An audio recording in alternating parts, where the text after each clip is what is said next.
What if the royal family's most carefully guarded nightmare was just exposed, and the heartbreaking truth centers around a child who was never supposed to become the center of a scandal? Just minutes ago, King Charles and Prince William appeared before the world with faces so heavy, so shaken, that even the most loyal royal watchers felt a chill run down their spine. Because this wasn't another routine palace statement. This wasn't a ceremonial update. This was something darker, something urgent, something that quietly confirmed the tragic news about Prince Louis that insiders had been whispering about for months. Behind the golden gates of Buckingham Palace, where every smile is rehearsed and every movement is choreographed, something had been unraveling in silence. A devastating secret, buried beneath layers of royal protocol and polished public relations. And now the truth was starting to claw its way to the surface. The moment cameras turned on, something immediately felt wrong. King Charles stood there without the usual composure that the monarchy is famous for. His posture was stiff, his hands slightly trembling, his voice slower than anyone had ever heard it before. Beside him stood Prince William, jaw locked tight, staring straight ahead like a man fighting to keep control of emotions that were threatening to spill out in front of the entire world. And that alone was enough to send alarm bells ringing across Britain. Because something was missing. No Princess Catherine standing beside her husband. No Queen Camilla offering her usual carefully crafted supportive presence. No Princess Anne. No royal family unity display that normally surrounds important announcements. Just two men, a grandfather and a father. And the silence between them spoke louder than any royal speech ever could. Within seconds, television networks across the United Kingdom interrupted their programming. News anchors looked stunned as emergency royal coverage began. Social media exploded with panic and speculation. Something big was happening, and everyone could feel it. Then the words finally came. Slow, heavy, almost painful. Words like heartbreaking. Words like irreversible. Words like long-term consequences. And then the name that made the entire nation freeze. Prince Louis, a 7-year-old child suddenly at the center of the most shocking royal revelation in years. The palace offered almost no details, just a carefully worded request for privacy that only made the situation feel more ominous. Because when the monarchy asks for silence, it usually means the truth is far worse than anyone is ready to hear. But inside the palace walls, the story had already been unfolding for months. And the first person to sense that something was terribly wrong was Catherine. Long before the public heard even a whisper of concern, she had already been watching her youngest son with the quiet, relentless attention that only a mother can give. The small changes were subtle at first, almost invisible to everyone else. Prince Louis, normally bursting with chaotic, playful energy, had become quieter, slower, sometimes distant. There were moments when he would pause in the middle of play and clutch his side. Moments when he looked confused by things that once seemed easy. Moments when the sparkle in his eyes dimmed just enough for a mother's instincts to scream that something wasn't right. Others dismissed it. Children go through phases, they said. School stress, they said. But Catherine wasn't convinced. Her instincts were screaming louder with every passing week. She demanded medical evaluations, full examinations, specialist consultations. But inside the palace, even a mother's fear must pass through the machinery of royal protocol. And what she encountered next shocked her. Resistance. Palace aides urged patience. Advisors warned about timing. Officials quietly suggested that raising concerns too quickly could create unnecessary public panic. In other words, the optics mattered more than the urgency. For Catherine, that realization was devastating because suddenly it felt like she was fighting not only for her child's health, but against the very institution meant to protect her family. The tension finally erupted during a private meeting with King Charles and Prince William. Tears streamed down Catherine's face as she laid everything on the table. Every symptom, every fear, every instinct that told her something serious was happening to Louis. William sat there silently, torn between two impossible roles. A prince sworn to uphold the stability of the crown, and a father terrified for his son. King Charles listened carefully, but his response was cautious, measured, diplomatic. He promised discretion, but not transparency. And in that moment, Catherine felt something collapse inside her, because she realized the palace machine was already turning, already calculating how this situation might affect the monarchy's image. Still, she refused to stop. Quietly, secretly, she began reaching out to people outside the palace system, former royal staff, trusted contacts connected to Princess Diana's old circle, individuals who understood how easily the institution could silence inconvenient truths. She even explored independent medical consultations, something strictly discouraged by palace protocol. Every step felt like rebellion. Every conversation felt dangerous, but Catherine kept going, until one night when she came dangerously close to taking her fears directly to the media. And that's when the message arrived. Not from William, not from Charles, from a senior royal courtier. Just one word: silence. The message wasn't long. It didn't need to be, because everyone inside the royal world understands exactly what that word means. Stop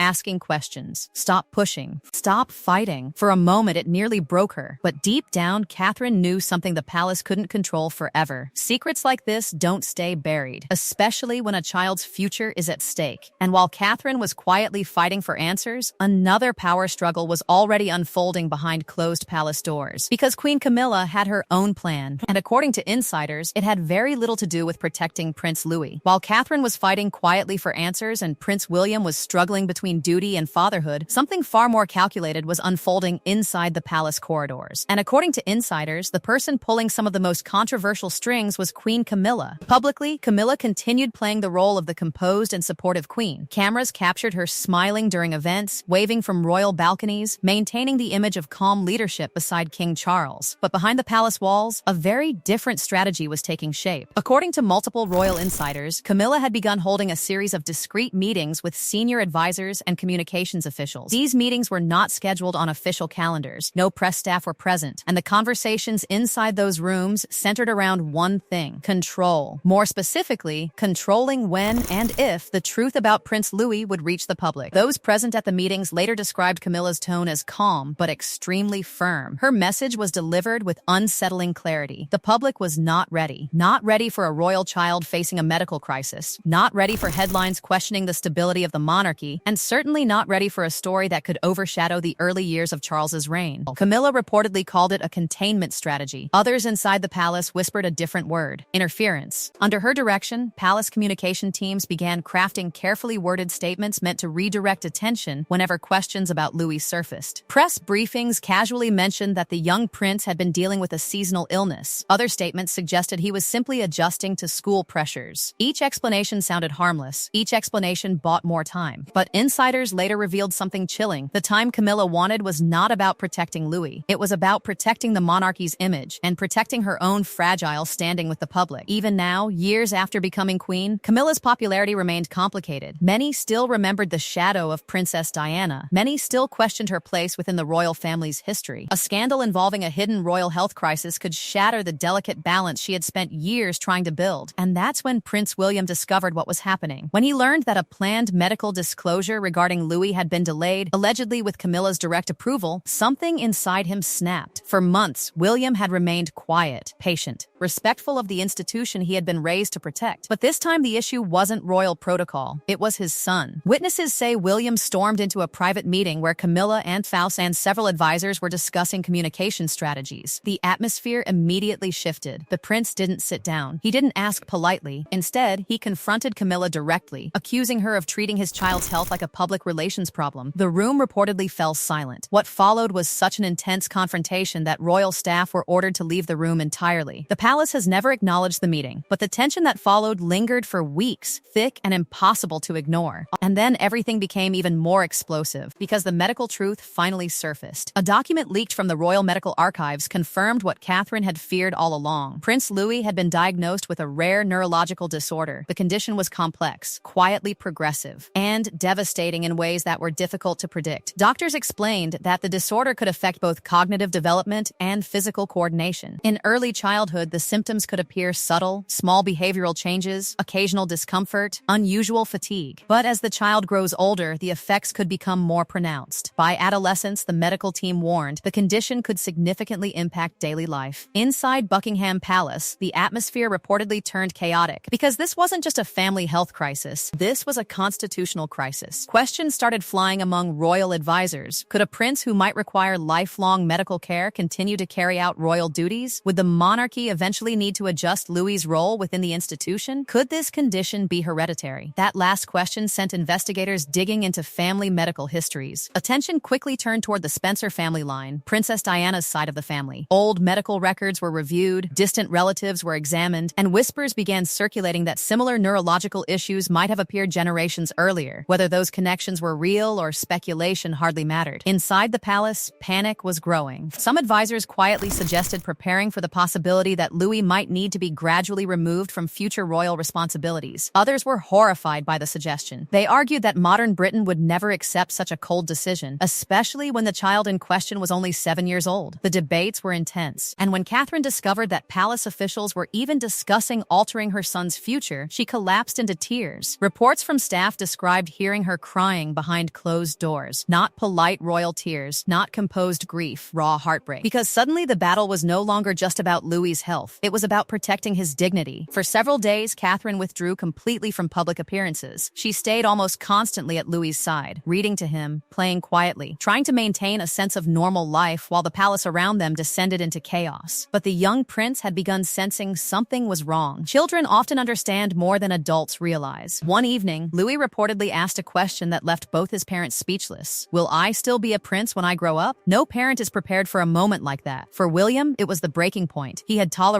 the palace delays, he had tolerated the secrecy. But when he received a confidential report proving that senior palace officials had known about Louis's condition months earlier than they publicly admitted, his patience finally collapsed. William walked straight into King Charles's private study without warning. 2 security guards followed him down the hallway, unsure of what was about to happen. Inside the room, the confrontation that unfolded would shake the monarchy to its core. But the biggest revelation was still about to explode. Because Princess Anne, known inside the royal family as one of the most disciplined and principled members, had already started investigating something that didn't feel right. And what she discovered would blow the entire scandal wide open.